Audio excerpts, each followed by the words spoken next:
السلام عليكم ورحمة الله وبركاته.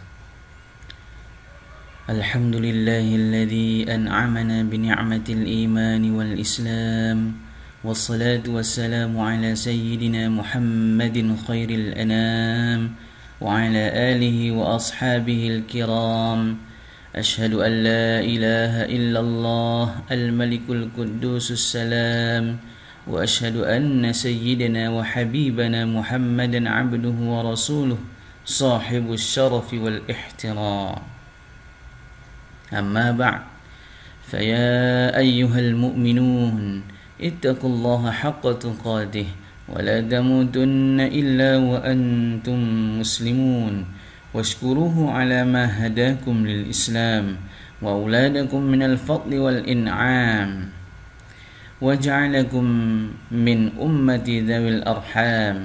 قال تعالى: أعوذ بالله من الشيطان الرجيم، بسم الله الرحمن الرحيم، ولا تقربوا الزنا إنه كان فاحشة وساء سبيلا.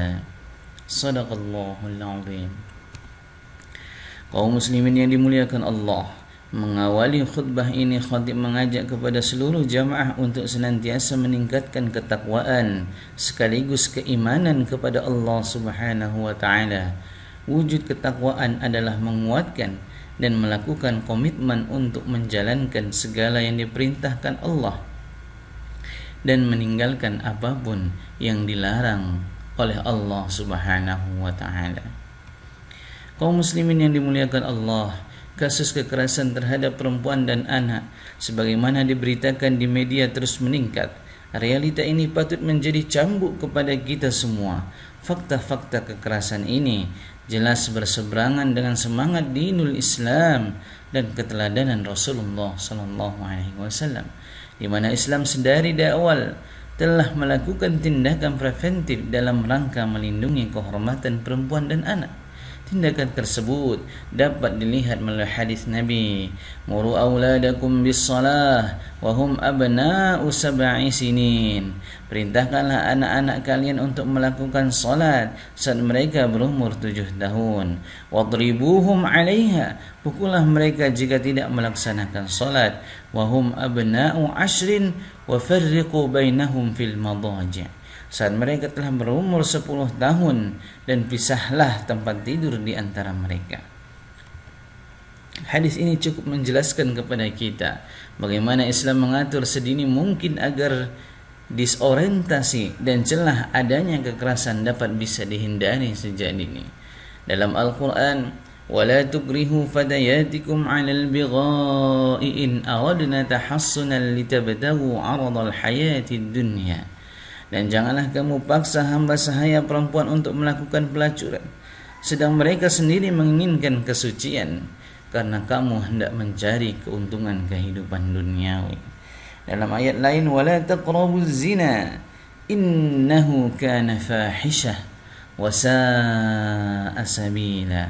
Dan janganlah kamu mendekati zina, sesungguhnya zina itu adalah suatu perbuatan yang keji dan suatu jalan yang buruk. Di dalam ayat ini Allah Subhanahu wa taala melarang seorang hamba melakukan perbuatan mendekati zina. Selanjutnya syariat memerintahkan menahan pandangan bagi kaum muslimin dan muslimat serta perintah menutup aurat. Diriwayatkan bahwa pernah seorang menanyakan kepada Rasulullah, "Izinkan aku berzina ya Rasulullah?" Rasul memberi jawaban analisa dengan melempar pertanyaan kepada penanya, "Bagaimana jika ibumu dizinahi?" Dari sini dapat dipahami bahwa Rasul mengajarkan cara berpikir kita menghormati hak insan, keharaman pemerkosaan. Bukankah kemudian pada khutbah Haji Wada, Rasulullah juga turut menasihati tentang kehormatan perempuan dan melindungi kepada perempuan. Kaum muslimin yang dimuliakan Allah, kekerasan terhadap kaum perempuan dan anak telah menjurus kepada kekerasan seksual. Merujuk kepada pengertiannya, kekerasan seksual disebut at-taharrush al-jinsi. Secara bahasa at-taharrush berarti menggelorakan permusuhan, berbuat kerusakan dan menimbulkan kerusakan. kebencian dan permusuhan. Al-ighra secara istilah diartikan sebagai ungkapan dan tindakan sosial seksual yang digunakan untuk menyerang dan mengganggu pihak lain. Al-Quran secara tegas melarang pelecehan seksual, baik fisik maupun non-fisik. Al-Quran menyebut pelecehan seksual baik fisik maupun non-fisik sebagai ar-rafath dan fahisyah.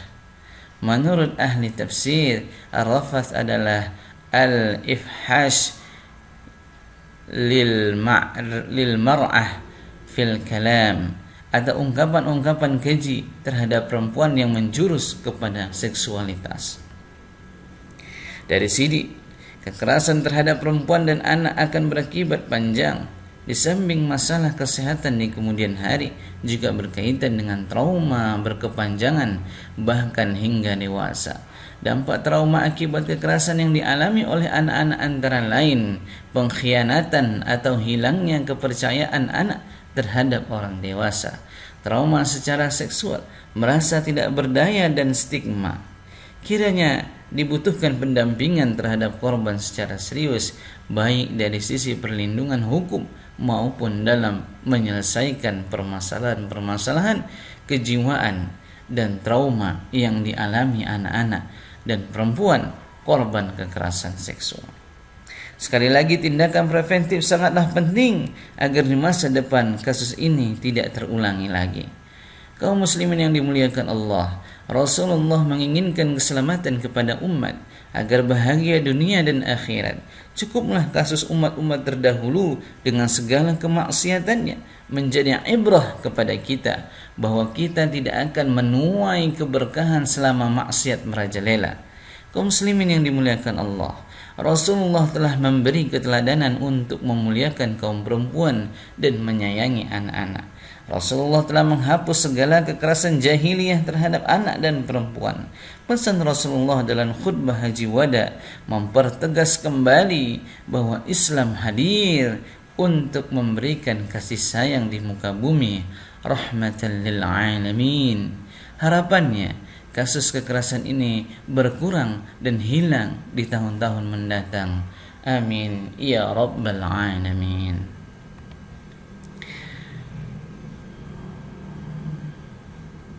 Alhamdulillah wa kafa wa usalli wa usallimu ala sayyidina Muhammadin al-Mustafa wa ala alihi wa ashabihi ahli al-wafa.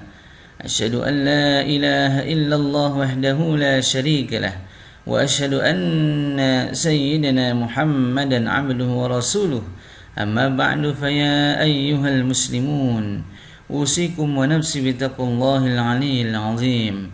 واعلموا أن الله أمركم بأمر عظيم، أمركم بالصلاة والسلام على نبيه الكريم، فقال: أعوذ بالله من الشيطان الرجيم، بسم الله الرحمن الرحيم، إن الله وملائكته يصلون على النبي، يا أيها الذين آمنوا صلوا عليه وسلموا تسليما. اللهم صل على سيدنا محمد وعلى آل سيدنا محمد كما صليت على سيدنا إبراهيم وعلى آل سيدنا إبراهيم، وبارك على سيدنا محمد وعلى آل سيدنا محمد كما باركت على سيدنا إبراهيم وعلى آل سيدنا إبراهيم في العالمين إنك حميد مجيد. اللهم اغفر للمسلمين والمسلمات والمؤمنين والمؤمنات الأحياء منهم والأموات. اللهم ارفع عنا البلاء والغلاء والوباء والفحشاء والمنكر والبغي والسيوف المختلفة والشدائد والمحن ما ظهر منها وما بطن من بلدنا هذا خاصة ومن بلدان المسلمين عامة، إنك على كل شيء قدير. عباد الله، إن الله يأمر بالعدل والإحسان وإيتاء ذي القربى وينهى عن الفحشاء والمنكر والبغي يعظكم لعلكم تذكرون. واذكروا الله العظيم يذكركم واشكروه على نعمه يزدكم ولذكر الله أكبر.